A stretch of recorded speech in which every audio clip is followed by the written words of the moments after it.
I've been waiting so long to say this. Welcome to Ratman's Notebooks Read-Through, Part 3.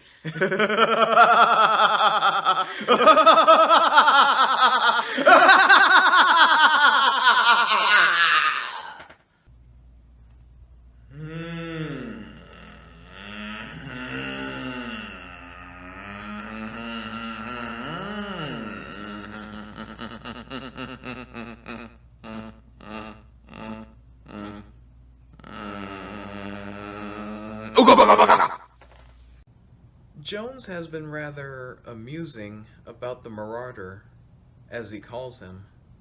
That means me, of course. But Jones doesn't know. He has two quite different stories, which taken together don't make sense. Whoever is listening to him is expected to believe both stories. One is that asexual maniac made an attack on his daughter. Some chap with wild eyes and a beard. The other is that somebody was trying to get into his garage to steal his car. He likes both stories. So do I. The police haven't a chance. They are looking for a wild-eyed man with a beard, whereas I am clean-shaven with mild, rather weak eyes. I don't mean that I have to wear spectacles. Just if people look hard at me, my eyes water and I feel uncomfortable. I'm the sort of person you'd think wouldn't say boo to a goose. But you'd be wrong. I nearly always say boo to geese when I meet them, provided there's no one else there, of course. It appears that for the last few months, some man has been frightening women all around Jones's district. Whether the daughter jumped to the conclusion that I was the same man, or whether the parents put it into her head, I don't know. She never saw my face, nor I hers. But the police need evidence. If it's not there, it has to be manufactured. One thing is obvious.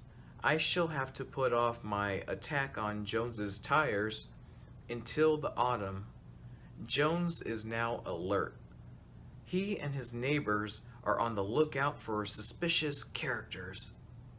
I rather hope they catch the chap with the beard, or else that he gives up his little games.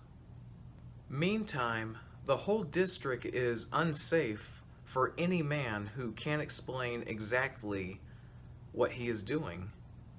But I'd have to put it off till the autumn anyhow. I need darkness, and I need to go and come in the bus. The buses stop shortly after 11. About the end of October would seem to be the right time. The sex chap has been caught. Just 1 week after my affair. I suppose this is a good thing for me. All the same, I feel sorry for the poor blighter. What harm did he actually do anyone? Frightful scandal, of course. All bushed up. All hushed up. This means the whole town knows, but the police aren't brought in. Some respected local resident, retired bank manager or something. I'm not important enough for Jones to tell me the story directly. But he told the bookkeeper. It appears the old boy hadn't a beard any more than I have. Just wore a muffler, either to keep out the cold or as a disguise. He's to get psychiatric treatment. Jones is disappointed. He doesn't think it's the same man. The man who attacked his daughter had a black beard and wild eyes. He was a big, powerful chap, and quite young. As soon as Jones appeared, he took to his heels and made off like an Olympic champion. It's funny how he won't give up the idea of the attack on his daughter. I suppose there was more at risk. The car is property and insurable. The sex rights in his daughter are property too, but not insurable, or at any rate, not insured. So it is more interesting that his daughter should have been at risk than his car. There is an old leather traveling bag of father's which holds 9 rats quite comfortably.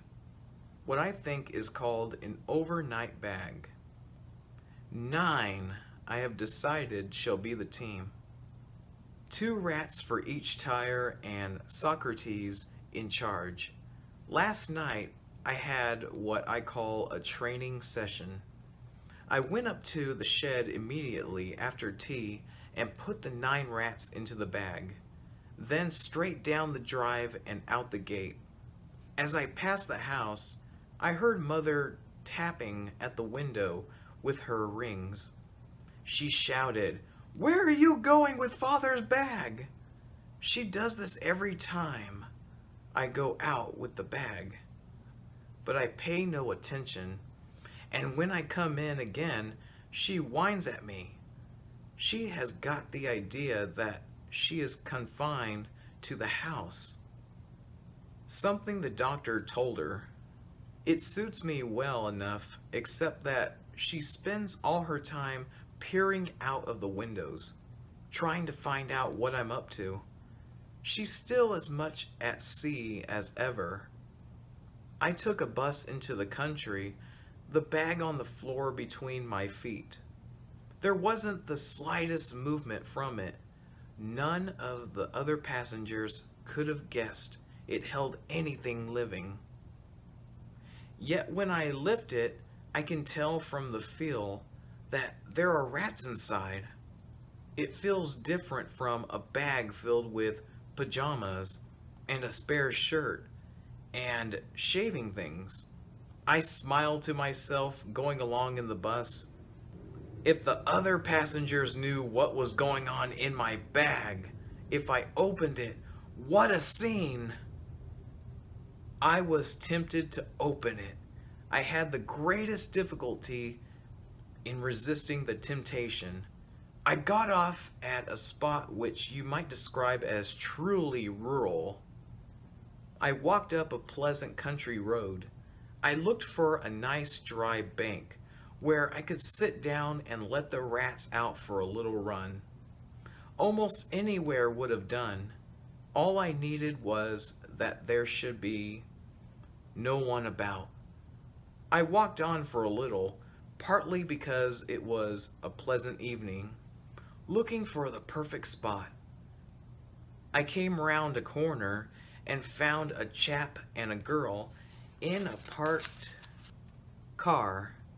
I felt annoyed. Either I had to go back a bit or go further than I had intended. I reflected on the situation. Some animals have a mating season, some like men and rats. Keep at it all the year round. I walked past pretending not to peer in. I had lascivious thoughts. Hopefully I pronounced that right. It's spelled Lascivous.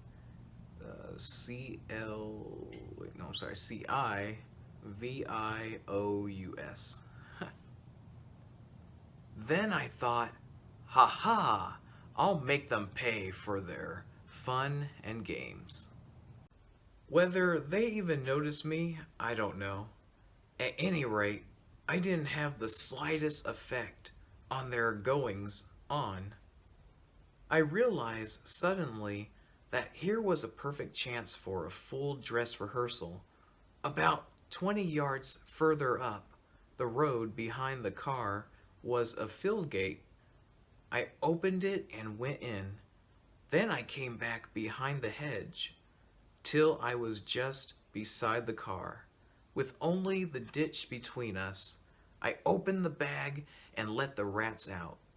For a few minutes I stroked them all. particularly Socrates, and let them run over me. Then I whispered, "Tires, tear 'em up," and lifted up Socrates so that he could see the car through the hedge.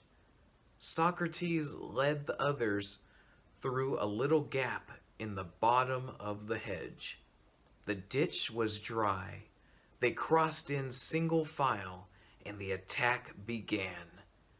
2 each to 3 of the tires, Socrates helping with the 4th. I watched to see how they would get on. They took it turnabout, one gnawing and clawing furiously for 15 seconds or so, then the other taking over, and so on. They didn't go for the thick part of the tires. They did what I had taught them to do on the old covers at home. They went for the tire walls, the thinnest part just above the bulge.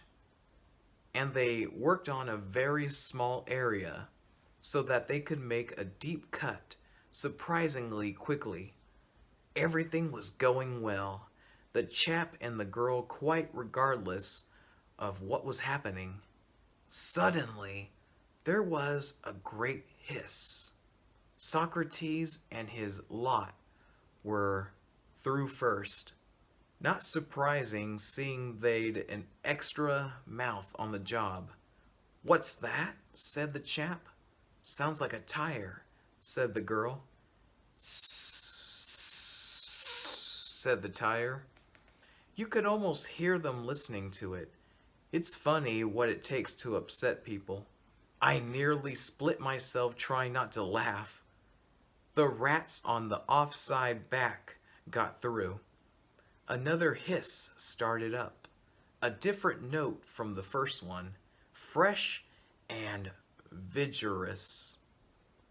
By this time, the first one had begun to have a sort of dying fall. At any rate, it was quite easy to distinguish that there were now 2 hisses instead of 1. "I say, what is this?" said the chap. "Is someone letting our tires down?" He opened the door and peered out. At the same time, the girl opened the window at her side and peered out too. "It's rats!" the chap exclaimed. "They're eating the tires." I liked the mixture of wonder and fear in his voice. "Ah!" "Oh, Bert, it's the same this side. They'll be eating us next." Bert believed her instantly. He jumped out of the car and raced down the road. The girl burst into tears. "Oh, Bert," she called after him, "you wouldn't leave me to be eaten alive by rats." But he had. When he got to what he thought a safe distance, and he was taking no risk, he looked round and found that the rats were not actually at his heels. In fact, they were still at the car. He shouted back, "Shut the doors so they don't get in on you. I'll get help." I made a special noise of sort of cluck, cluck, cluck, which you wouldn't know was human. It means, "Come to me at once." There was still 1 tire holding out, but this time 1 didn't matter. The rehearsal had gone perfectly. I don't mean to do Jones's tires when anyone's there. He'll go for his car in the morning and find out then what's happened to it. The rats came back through the hedge. The girl was now standing on the seat. I was terrified she'd catch sight of me. I lay very still. I don't think she saw me, but she still saw the rats. "Bert," she called, "they're going away." She hopped out of the car and rushed after him. Bert, all danger past, had at least the grace to wait for her.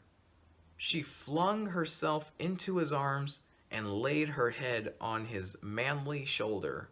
"Oh, Bert, I got such a fright." I bet she did. Extraordinary. You'd think she'd have enough of Bert. Not a bit of it. They went off with their arms round each other, all lovey-dovey, to look for help. All the same, she'll take it out of him once they're married. I was afraid they'd come back to investigate and find me crouching behind the hedge. But no, definitely not the stuff that heroes are made of. I put the rats back in the bag and started towards the main road to catch the bus home. After a bit, I met Bert and the girl and a chap with a pitchfork. "Did you see any rats?" the pitchfork chap asked, giving a great yokel grin. "Rats!" I repeated, all innocence. "No, I don't think so. They attacked our car," said the girl. "Hundreds of them. They'd have eaten us if they could." "Really?" I sounded quite incredulous. "That's right," Bert said. "They ate the tires off the car. It'd have been us next if they could have got us. They actually believed there were hundreds of rats. It's like Jones and his marauder." I took the bus home to Mother. As usual, I had to listen to a lot of questions, but I told her nothing. She is getting very frail. I don't think she'll live much longer. It is strange how I have come to love Socrates. I sit for hours just playing with him and stroking his fur. Sometimes it seems to me that he is more intelligent than a human being. At any rate, he is more congenial to me. Of course, he's no ordinary rat. I think that perhaps he belongs to a new species. The only difference I can be sure of is the tail. Ordinary rats have fleshy, scaly tails, which are rather horrid. Socrates and one or two of the other young ones have long, furry tails. They begin thin and pink, like a mouse's tail, and get furry later. I think Socrates is proud of his. When he is moving about, it is usually straight out behind him and slightly raised so that it doesn't trail on the ground. At other times, he carries it at an angle, rather like a cat. But Socrates' tail is never quite straight up. He keeps it very clean, but then he is a very clean animal. Yesterday was Sunday, and I got up early so as to have plenty of time with him before church. We had been out late the night before, and he didn't hear me when I went into the shed. For quite a time, I just stood there watching him, sleeping. His tail curled round him. It seemed cruel to wake him. I reasoned with myself a little before I did so. Sleep is temporary death. For Socrates, life is good. He likes it when I play with him. Therefore, I should wake him up, bring him from death to life. And of course, this morning, I too had been glad to wake, because it was Sunday and I should have a long time with Socrates. Most mornings, I would rather be asleep than awake. I hate getting up and going into business. Does that mean I prefer death to life? Anyhow, I decided to wake Socrates. I whistled. Socrates opened his eyes. His tail uncurled slowly. He stood up and stretched. Then he saw me.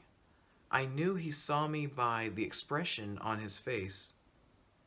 It was a rather comic expression, a mixture of sleepiness and reproach, and a sort of shamefacedness at not being up and about, as if he were saying, "Well, you know the way it is. We all sleep in occasionally." However, he was not going to neglect his toilet on my account. He sat down and began to wash his face. It was no skimped wash either. He went from his face to behind his ears, to his back, to his sides, to his tummy, licking his hands all the time to keep them wet. Next, he licked his hind feet and scratched himself with them. So he went on till he got right down to the end of his tail, licking and biting that. Not till every minute portion of him was licked or scratched or bitten did he consent to come over to me and let me talk to him and stroke him. I have never felt towards any human being as I feel towards Socrates. I had the same feeling towards a dog we had when I was a child. The dog was poisoned eventually, something I never forgot or forgave. That dog was my best friend. I used to let him lick my face 4, 5, or 10 minutes at a time. It was delightful. I can still remember the warm, rough, smooth feeling of his tongue. The way I had to dry my face with my handkerchief, when it was over. When I was even smaller, I loved Mother with a love that was very intense. I suppose I still love her, but I am not conscious of it. She irritates me extremely. For years, it seems, she has done nothing but nag at me. Any feelings of tenderness and love I have are therefore directed towards Socrates. There is no one else. I have made a house for Socrates, a sort of doll's house, I suppose you'd call it. Anyhow, it's inside the tool shed, and it's got electric light. It's wonderful what you can do if you try. I've no experience of carpentry or working with electricity, but there it is. It's not really separate like a doll's house. You can't lift it up and take it away. It's built into a corner of the tool shed, on the bench. It's even got heating. I bored holes in the bench with a brace and fitted a sort of box below. Inside the box I put a tin with an electric light bulb in it. When you switch on, the bulb heats the tin and warm air flows up through the holes in the bench into the house. I had some difficulty getting switches which would turn on and off easily enough to be worked by a rat. However, by dint of fiddling with them a bit, I have managed to fit switches that Socrates can work. I have had to be very careful. I don't want any short circuits which might start a fire. Another difficulty was to make sure Socrates understand about the heater. He learned to work the light switches very quickly because these gave instant results. But it's quite a time before the heater begins to take effect. I had to demonstrate it time after time. He tumbled to it in the end, but what a job! The whole electricity supply comes from a plug in the garage. I'm sure the electricity people wouldn't approve of it, but they shan't ever see it. There's nothing wrong with it, really. The part outside is lead-covered cable, and I've put it underground. There's Mother calling. I wonder what she wants now. She thinks I should spend all my spare time with her, running little messages, listening to her reminiscences. You'd think that by this time I should be able to write a book about rats, but in fact, I know very little about them. Of course, I know Socrates very well, and from time to time, I still see his mother. Apart from that, there are about 20 other rats which I can recognize as individuals. All of these are, I think, males. I can't be sure because I still can't see any difference between males and females. It's just that none of them has ever had any appearance of carrying young. All these rats I have tried to train. With about a dozen, I have had some success. The others are failures who keep coming to the shed in the hope of getting a share of the scraps I bring. I would like to get rid of the failures, but I don't like actually to chase them. The rats obviously trust me, and I don't want to destroy that trust. Though eventually I shall have to make some sort of selection. The successful rats have all one physical characteristic in common. Furry tails.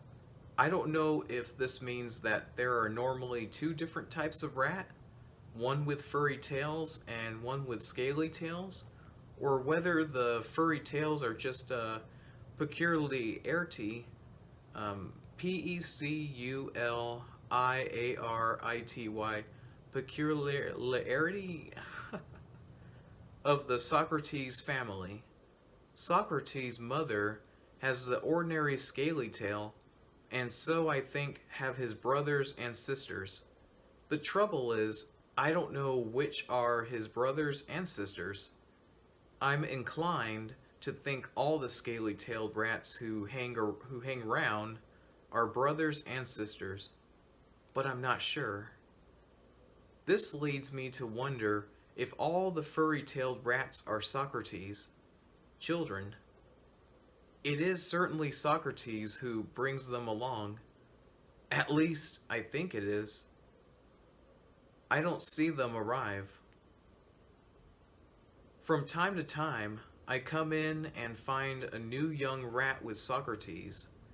The new one stays close to Socrates for a day or two, then it joins the others. Perhaps he just brings along the brightest rat out of each litter. Horrifying thought. This would mean that Socrates would have had a dozen families in the comparatively short time I have known him. There is one other thing about the furry-tailed rats which I think is different. I think they have slightly larger heads and perhaps larger eyes, but I'm not sure. I don't know how you'd set about measuring the size of their heads, and eyes would be impossible to measure.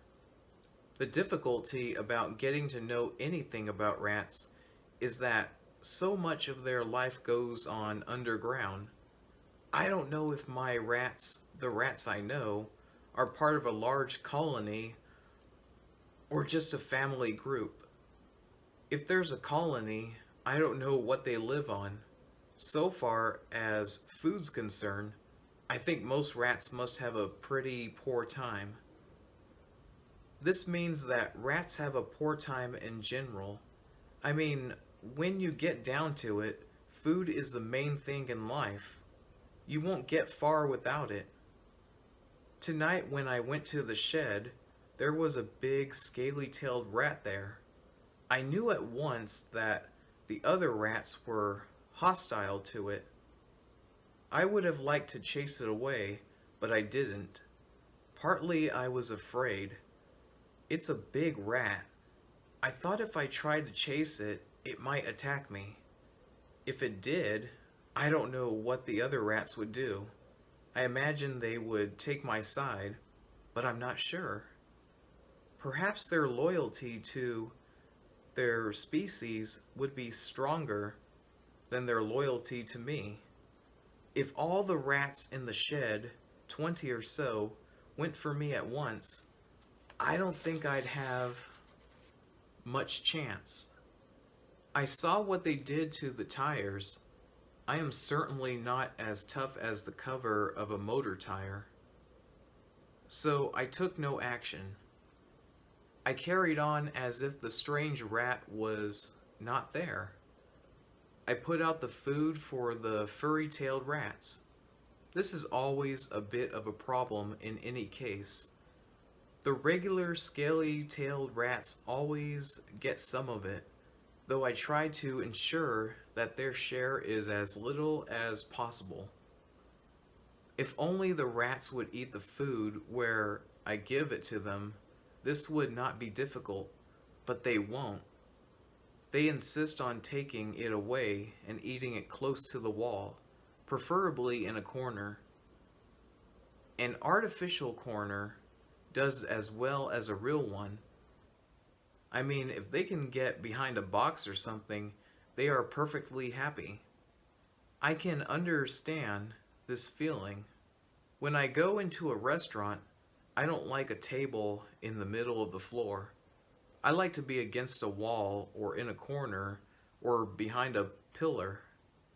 In a rat restaurant, there would be no tables in the middle of the floor.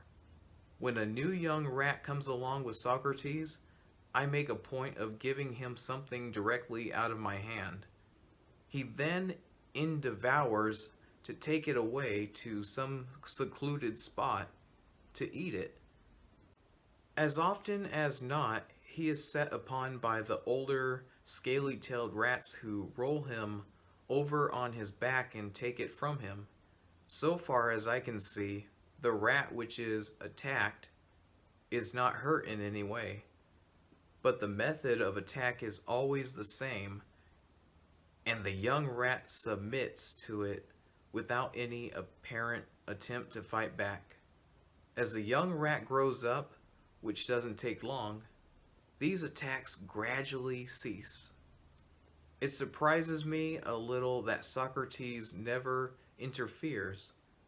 At first I expected him to come to the help of his young hopefuls, but he never paid the slightest attention. This new rat, however, is an adult and under nobody's protection. It is obviously completely on its own. I wondered what would happen. I waited till Socrates and some of his family were well away from the newcomer. Then I put down some bits of bread and cabbage in front of them. Immediately the big rat came pushing forward. He didn't exactly dash forward. He moved quickly and at the same time with a sort of deliberation and force, as if nothing would put him off his course. Yet he didn't get the food. The other rats snapped at him and crowded in front of him. By the time he got to where the food had been, it was all gone. It had all gone to the furry-tailed rats. I wondered then if the scaly-tailed rats accepted the fact that the furry-tailed ones get priority. Thinking back, I am inclined to think they do, in spite of robbing the young ones. What it amounts to is that my favor for the furry-tailed is taken by the others as a right the furry-tailed ones have acquired. The furry-tails form an aristocracy, aristocracy, perhaps a priestly caste. The scaly-tails, instead of siding with the intruder, who is scaly-tailed like themselves, supports the system which is in power. After a time, all the furry-tails had been fed. The scaly-tails had all got a little, except the newcomer. In spite of his size, he had been kept off. What's more, he seemed to accept this in a sad sort of way. He made no attempt to fight for food, yet obviously he was very hungry. At last I took pity on him and deliberately gave him the last bit of cabbage stalk. I kept the others away while he ate it. After this I started lessons as usual. Lessons are only for the furry-tails. The others take no part and don't attempt to interfere. Lessons are simply teaching the rats to understand what I say.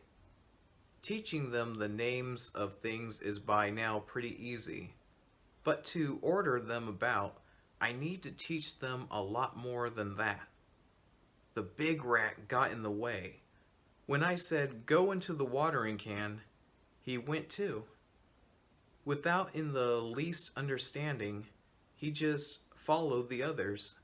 And when I said, "Now come back to the bench," he was in the way. They had to heave him out of the mouth of the watering can.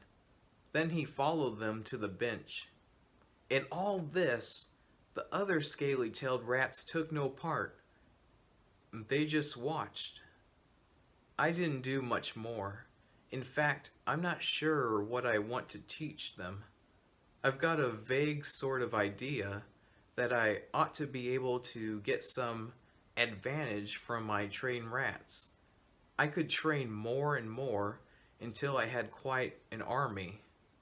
Surely I could do something with an army of rats. Of course I could exhibit them. People would probably pay to see performing rats, but I wouldn't like that. I mean, going on the stage and that sort of thing. I don't like anything public. Surely I could get rats to do things for me. Things nobody else could do. But what?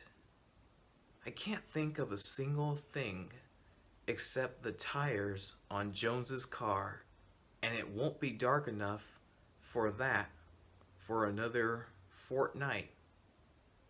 Last night, I pinched a huge leak from Major Robinson's garden down the road. It's wonderful how easy it is to pinch the odd thing from people's gardens. Who's going to miss one leak? Of course, I did it after dark, and then I had to boil it without Mother seeing. I waited till she'd gone to bed. Tonight, I'd meant to give the rats a lesson in cooperation. But the big rat spoiled it. He's really becoming a nuisance. I went out immediately after tea and got the leak from where I'd hidden it, above the door of the coal house in the yard. The moon was shining, and it was quite bright. I took the leak up the garden and put it down between the shed and the greenhouse, right out in the open. I knew the rats wouldn't want to eat it in the open. They'd want to drag it away into shelter of some kind. When I felt that the leak was in the absolute center of the space, equal distant from the shed, the greenhouse, the frames, and the hedge, I went back to the shed for Socrates. I carried him out and put him down beside the leak. All the other rats came with me, the furry-tailed ones close to my feet, the regular scaly-tailed ones a little behind, and the big intruder ranging up and down, not accepted by either group. My object was to pursue the furry-tails to corroborate and drag the leak right round the shed and in the door. Inside the shed was the only place where they could be really safe from all marauders, but it was the longest haul. At first, as I had expected, the furry tails gathered round the leak, and all began to pull in different directions. "Stop!" I said sharply. "Food to shed." They were puzzled. All the furry tails understood the words I had used, but they didn't connect them. I don't know if the scaly tails understood anything or not. They were just waiting in the background to see if there would be any of the leak over when the furry tails had finished with it. After a moment, two of the furry tails set off for the shed without the leak. The others watched me. If I had done nothing more, they might all have gone back to the shed, or they might have attacked the leak again and torn it to pieces. No, I called. I picked up one end of the leak and began to drag it slowly along the ground. Take food to shed. I emphasize each word. Socrates, of course, tumbled to it first. He jumped forward, caught the leak, and walking backwards, began to tug it along in the direction of the door of the shed. I immediately let go. Good, I told Socrates. Good is a word they all understand. Several of the furry tails went at once to Socrates' help. The others joined in. There wasn't room for all of them, actually, on the leak, but they gathered round and the leak moved slowly and steadily towards the tool shed door. The scaly tails followed at a respectful distance. It was like a funeral, with the leak as the coffin, the furry tails as the bearers, and the scaly tails as the general body of mourners. Then the decorum, D-E-C-O-R-U-M, of the proceedings was suddenly upset. The big scaly-tailed intruder darted in, seized the trailing end of the leak, and began to tug it in the opposite direction. For a moment the furry tails were bewildered, B-E-W-I-L-D-E-R-E-D, bewildered? Is that how it's pronounced? I was annoyed, but amused at the same time. The delay was only for a moment. The furry tails gathered round the intruder and pushed him off, snapping at him, but not so far as I could see actually biting him. The intruder didn't snap back. He made one or two more attempts to dart in at the leak, but they were not successful. Then I noticed a funny noise. At first I didn't know what it was. A sort of high-speed rattling, not very loud, but very sharp. It came in bursts, like a sort of miniature machine gun. Only the bursts lasted longer, and the sound was thinner. It had an instant effect on the rats. They all froze, and then I realized it was Socrates. His teeth were chattering. I couldn't think what had happened to him. I wondered, had he suddenly gone mad or hysterical? At the same time, I was slightly frightened, or at least uneasy. If the other rats hadn't been there, I might have stroked him or picked him up. Probably it's just as well I didn't. I think it was something in the attitude of the other rats which prevented me. The chattering went on in bursts for 2 or 3 minutes. All that time, none of the other rats moved. When it stopped, they all moved very quickly, all except Socrates and the big brown rat. You couldn't say the others made a ring. There wasn't a ring, but all the rats except Socrates and the big brown rat had moved out of the way. It was a sort of sudden shuffle, and there they were with the deck cleared for action, so to speak. Socrates and the big rat about 2.5 feet apart, with the leak deserted between them and the other rats. Socrates had another spell of teeth chattering. The big rat nibbled at the ground as if he had found a grain of food there or something, but I don't think he had. I think he was just nervous. Socrates' teeth stopped chattering. He took a step or two towards the big rat. His hair was standing on end. He shitted and pissed. The other rat shitted too. but I didn't notice whether he pissed or not. I thought Socrates was going to go for the other rat straight away, but he didn't.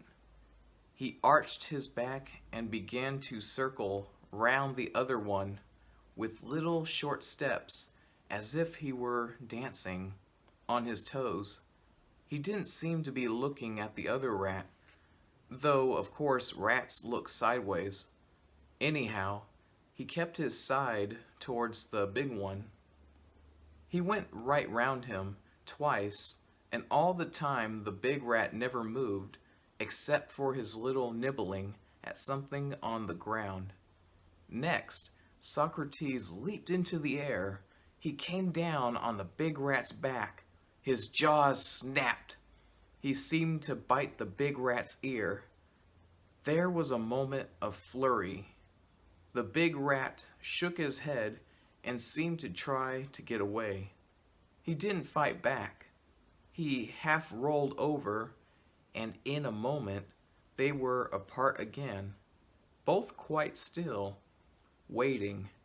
I suppose they stayed like that for a minute, maybe a little longer. Then very slowly the big rat moved away 6 inches, a foot, 2 feet, 3 feet, 4 feet. There he stopped. "Shoo," I said, but he went no further. He was already separated from the other rats, an outcast, a leaper. For a long time, nothing happened.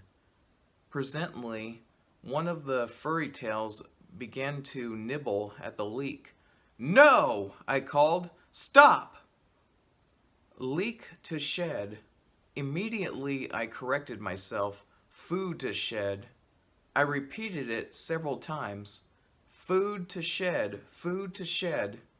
Socrates was the first to recover his wits. He picked up his end of the leak again and began to drag it towards the shed as if nothing had happened. Good old Socrates, victorious in battle against a far bigger opponent. Like David and Goliath. "Lucky you didn't get killed," I said to Goliath. "Yeller, aren't you?" I felt quite proud of Socrates. The other furry tails began to help again, pulling the leak along. The scaly tails followed, but did nothing.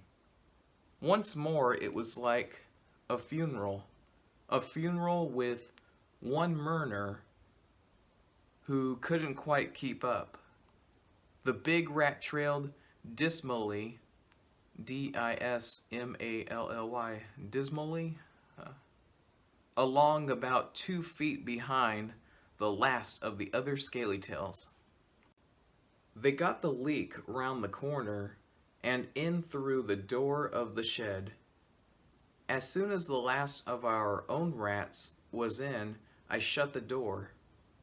The big rat was left outside. That'll teach him to come poking his nose in where he's not wanted. The reason I saw all this so clearly was because there was a full moon. It was almost as bright as day. Going up to the shed this evening, it was dark and there was a slight drizzle. I couldn't see a thing. I stumbled over something that felt soft and rather horrid. I had a torch with me. I put it on and shone it on the ground. There was a big dead rat lying right in the middle of the path. I felt sure at once that it was the big rat Socrates had fought the other night. I turned it over gingerly to try to see what had happened to it, but there was no mark on it except a little dried blood on the ear. Perhaps it was poison. I hope not. If there is poison about, my furry tails might get it. I wouldn't mind about the scaly tails. If we could get rid of all of them, I should be delighted. Jones gets smugger every day. He's so pleased with himself. It just oozes out of him. I gather the firm has had a good year, and of course he thinks he's done it all himself. So he has, in a way, by sweating it out of the rest of us and keeping us at starvation wages. All the same, he'll get a queer shock when he finds his tires torn to pieces. It will make him feel unsafe. The tires one night, maybe Jones himself some other night. I don't mean that's what'll happen. I mean that's what he'll think. If he doesn't, I'll put it into his head. The time approaches. Mother was late with tea, tonight of all nights, but it was the second time recently. It always used to be on the table prompt at 6:30. It's no good complaining. She'd just tell me she wasn't brought up to this sort of thing, meaning that when she was young, 50 years ago, they kept a cook, a parlor maid, housemaids, kitchen maid, boot boy, and all the rest of it. Back to that, I suppose, would be her idea of heaven. Send up someone from hell to do a bit of scrubbing, but apparently in heaven, it's the angels who do the chores, while the few humans who make it just hang about it, taking it easy, like the Victorian upper classes. After tea, of course, I had to help with the washing up. I always do. Mother washes and I dry. We've always done it that way. But it means I have to wait for her. And was she slow? I don't know whether she does it deliberately to keep me talking or if it's just another sign that she's getting old. At least we were finished. I dashed into the hall and grabbed my hat and waterproof. Mother came doddering after me. Are you going out, dear? It's not a very nice evening. Of course I was going out. What did she think I wanted my coat and hat for? But I just said yes, quite politely. Well, don't be too late, will you? I never get to sleep till I know you're in. No. As she says she never gets any sleep anyway, I don't know what difference my being in or out can make. I rushed up to the shed. I'd some bits of liver in my pocket as a special treat for Socrates and the other furry tails. They like liver. Of course, they're not dependent on me for food. At least I hope not. I don't know how much a rat eats, but I count that I just provide a few extras, usually scraps from the house. The liver was an exception.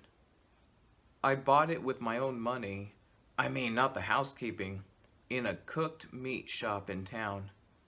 I never really mean to feed the scaly tails at all, only it can't be helped. They're there. Tonight I was in a generous mood. I gave them a few bits of bread to keep them quiet. I didn't know what to do about the liver.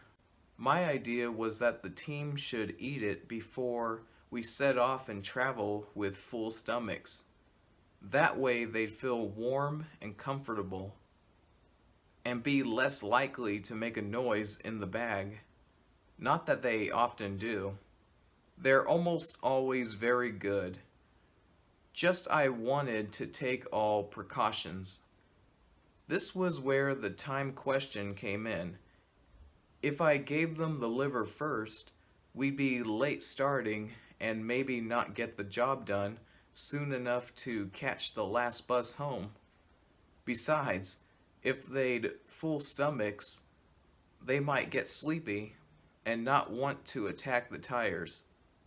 So I compromised and let them eat half, which they did fairly quickly. Then I popped them into the bag and showed them the rest as a promise of more good things to come. I set off with the bag in my hand. I went down to the bus stop and caught a bus to the city center. No trouble in that bus.